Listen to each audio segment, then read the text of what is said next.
According to a new poll, 57% of Americans are displeased that President Biden isn't doing enough to end the war in Ukraine. But evidently, those 57% of Americans have forgotten that this is not a United States war. This is a Russia-Ukraine war.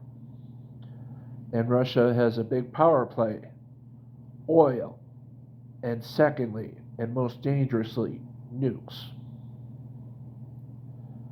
You know, people like Tulsi Gabbard, who holds rank in the Army Reserves,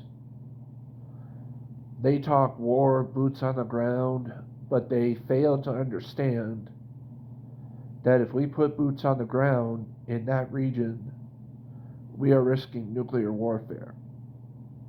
Do they ever understand that Putin is a former KGB agent that does not recognize Ukraine's right to exist as its own country, and not only wants that back, but wants Afghanistan?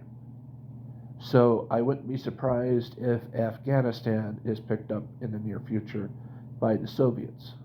Or excuse me, they're not Soviets anymore, they're Russians. If you study foreign policy and also Russian history, you know how this goes.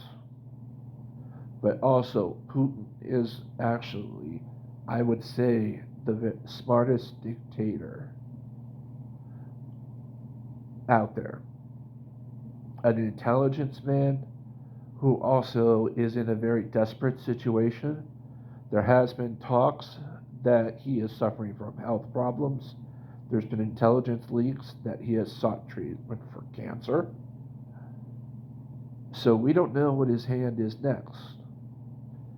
So America and our allies have been doing the one thing that could possibly hit him hardest is a financial war with sanctions and his one commodity, oil.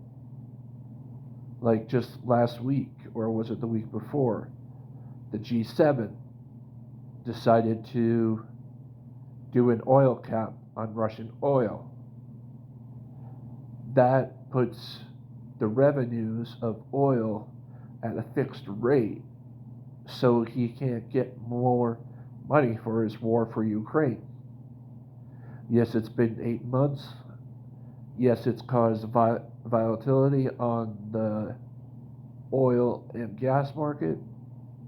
Yes, it's caused pain in the pumps in places like California especially. But there's something you can do in the meantime. Have you tried asking your House representative or your elected member of the Senate? Ask them what they plan to do about price gouging. There's a loophole in Dodd-Frank that allows this. Ask them what they plan to do about asking President Biden about the China tariffs that began inflation. But the China tariffs context that began in the Trump administration.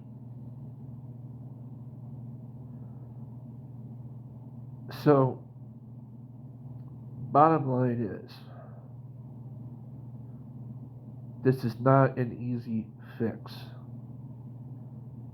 Everybody involved wish it was. And there's still backdoor negotiations. How would you feel if somebody rolled up on your property with guns and machinery and demanded that you leave and surrender your home and be called Mexico, Russia, or whatever? Would you do it willingly? No. You'd fight to the end. Just think of it that way.